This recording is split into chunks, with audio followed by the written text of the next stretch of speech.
Kewirausahaan penting bagi gereja karena membantu gereja menjadi relevan, mandiri, dan berdampak dalam kehidupan ekonomi jemaat. Melalui teori dari Max Weber yang menunjukkan bahwa iman Kristen dapat mendorong etos kerja yang kuat dan semangat membangun usaha. Namun, secara teologis, kewirausahaan harus tetap diarahkan untuk pelayanan dan kesejahteraan bersama, bukan hanya untuk keuntungan pribadi. Dengan demikian, gereja dapat menghadirkan iman yang nyata dalam kehidupan sehari-hari. Teologi kewirausahaan adalah pemahaman bahwa usaha, kerja, dan kegiatan ekonomi juga merupakan bagian dari panggilan iman. Gereja tidak hanya berbicara tentang hal rohani saja, tetapi juga perlu peduli pada kehidupan ekonomi jemaat. Hal ini penting karena banyak jemaat menghadapi masalah ekonomi.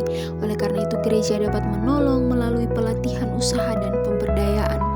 Juga gereja bisa menjadi lebih mandiri dan kreatif dalam mendukung pelayanan, serta melalui usaha yang jujur dan adil, gereja dapat menunjukkan nilai-nilai Kristen yang bertanggung jawab seperti kerja keras dan kepedulian terhadap jemaat. Salah satu teori yang mendukung teologi kewirausahaan adalah teori etika Protestan dan semangat kapitalisme dari Max Weber. Menurut teori ini, ajaran Kristen Protestan mendorong orang untuk bekerja keras, hidup disiplin, dan bertanggung jawab. Kerja dianggap sebagai panggilan dari Tuhan. Oleh karena itu, orang percaya terdorong untuk serius dalam bekerja dan mengelola usaha dengan baik. Teori ini menunjukkan bahwa iman Kristen tidak bertentangan dengan kewirausahaan, namun justru iman dapat membentuk sikap kerja yang baik dan semangat untuk berkembang. Oleh karena itu, secara teologis, bekerja dan berusaha memang bagian dari rencana Tuhan sejak awal penciptaan. Manusia dipanggil untuk mengelola dan memelihara bumi, namun gereja harus berhati-hati agar kewirausahaan tidak hanya berfokus pada keuntungan saja. Usaha harus dilakukan dengan nilai kasih, keadilan, dan kepedulian terhadap sesama.